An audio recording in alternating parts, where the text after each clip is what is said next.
Hey guys, this is me Alar Rukaya and welcome to my another vlog plus vlog number 36. So guys, এটা হচ্ছে আমার চ্যানেলের 36 নম্বর vlog and guess what? আজকে আমি যাচ্ছি বসুন্ধরাতে star সিনেপ্লেক্সে তুফান দেখতে।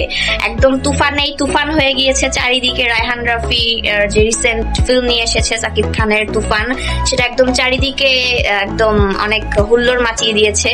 তো 2 দিন ধরে ট্রাই করছিলাম এটার টিকিটের জন্য, কিন্তু টিকিট পাচ্ছিলাম না। অবশেষে আজকে ঈদের 4th দিন, আজকে আমি মুভির টিকিটটা পেলাম এন্ড এখন আমি তুফান দেখতে যাচ্ছি। তো আপনাদের সঙ্গে আমার দেখা হবে একেবারে বসুন্ধরাতে গিয়ে। আর এই ভিডিওর শেষে আমি তুফান মুভির একটা ছোট্ট করে রিভিউ দিয়ে দেব। তো আশা করি আমার এই পুরো ব্লগটা আপনারা আজকে ধৈর্য সহকারে দেখবেন এবং আশা করি আপনাদের ব্লগটা ভালো লাগবে। তো চলুন দেখা হচ্ছে একেবারে বসুন্ধরাতে গিয়ে। তো গাইজ, এই মাত্রই আমি চলে এলাম স্টার সিনেপ্লেক্সের এই দিকটাতে। মানে এত ভিড় এখানে, মানে আপনারা কিন্তু এই ভিডিও ফুটেজটাতে দেখতেই পাচ্ছেন যেখানে কত ভিড়। আর এখানে যত মানুষ এসেছে না, এই প্রত্যেকটা মানুষ কিন্তু এসেছে তুফান দেখতে। মানে এত ভিড় মনে হয় মানে কখনো হয় নাই আসলে সিনেমা হলগুলোতে। মানে এই প্রথমবার আমি এত ভিড় দেখলাম, মানে আমি নিজেই খুব অবাক হয়ে গিয়েছি এত ভিড় দেখে। পরে সিনেমা দেখে বুঝলাম যে এই ভিড় হওয়াটা তো মানে আবশ্যক একটা বিষয়, যেখানে সিনেমাই এত সুন্দর হয়েছে। মানে সত্যি কথা বলতে গেলে আমি তো তুফানের পোস্টারের সামনেই ছবি তোলার জায়গা পাচ্ছিলাম না, পরে খুব কষ্টে আমি ছবি তোলার জায়গা পাই। মানে এত ভিড় আর কি এখানে। তো গাইস, ফাইনালি চলে আসলাম স্টার সিনেপ্লেক্সে তুফান দেখতে। তো আপনারা তো দেখলেনই যে আমি স্টার সিনেপ্লেক্সে চলে এসেছি, সেটার ফুটেজও আপনাদেরকে আমি দেখিয়েছি, একদম পোস্টারটাও দেখিয়েছি খুব সুন্দর করে। অ্যান্ড এখন হচ্ছে টিকিটও নেওয়া হয়ে গিয়েছে, এবার হচ্ছে ভিতরে যাব স্টার সিনেপ্লেক্সের। দেন আমাদের হচ্ছে 4:40 শো। তো তখন হচ্ছে গিয়ে একদম আবার হলে গিয়ে আপনাদের সঙ্গে আমার দেখা হচ্ছে। অ্যান্ড আমি কিছুটা মুভির ক্লিপসও আমার আজকের ব্লগে অ্যাড করব। জানি এটা একটু স্পয়লার হয়ে যাবে, কিন্তু আই নো আপনারা অনেকেই দেখে ফেলেছেন মুভিটা, তো সেই জন্য ভাবলাম যে একটু হালকা কিছু ক্লিপস, যেটা আপনারা অ্যাকচুয়ালি ট্রেইলারেই দেখেছেন, সেই টাইপের কোনো ক্লিপস যদি মুভিতে থাকে তাহলে আমি সেই ক্লিপসগুলো আজকের আমার এই ব্লগে অ্যাড করে দিব। আর দেখতেই পাচ্ছেন এখানে প্রচণ্ড পরিমাণের মানুষে গিজগিজ করছে।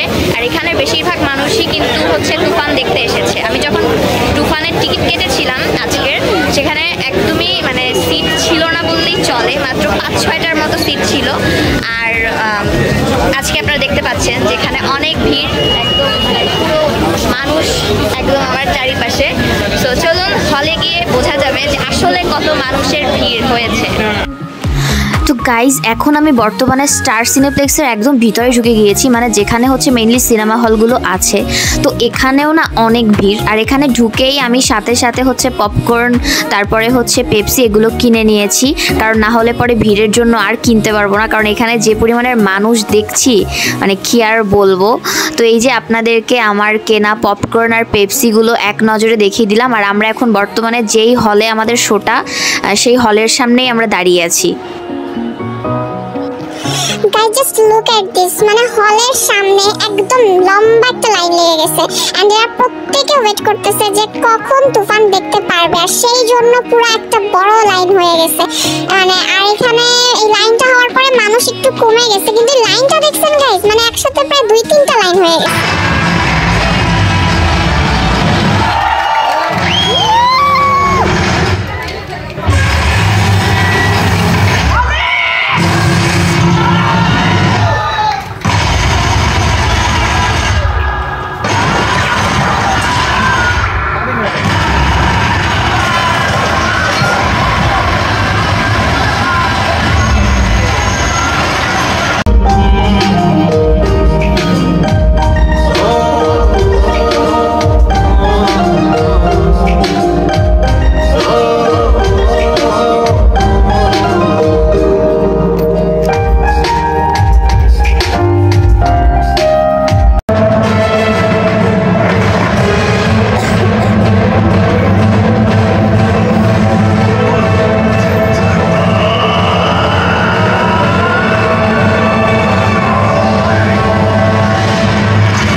After my day,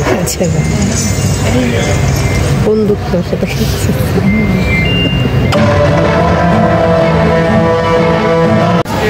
দর্শক হলে এসে আর অবশ্যই খুবই ভালো লাগে যখন দেখি দর্শক প্রতিটা মোমেন্টে তালে দিচ্ছে, প্রতিটা মোমেন্টে আসলে তারা খুশি হচ্ছে এবং সিনেমা যখন শেষ হচ্ছে শেষ সিন এটা সব ভালো থাকে করে আগে আমরা জানতাম যে একটু যেগুলো মানে ওনাদের মানুষটা হাত তালে কম দেয় চিল্লায় কম, কিন্তু আপনি আজকে দেখলাম যে লাস্ট সিনে সবাই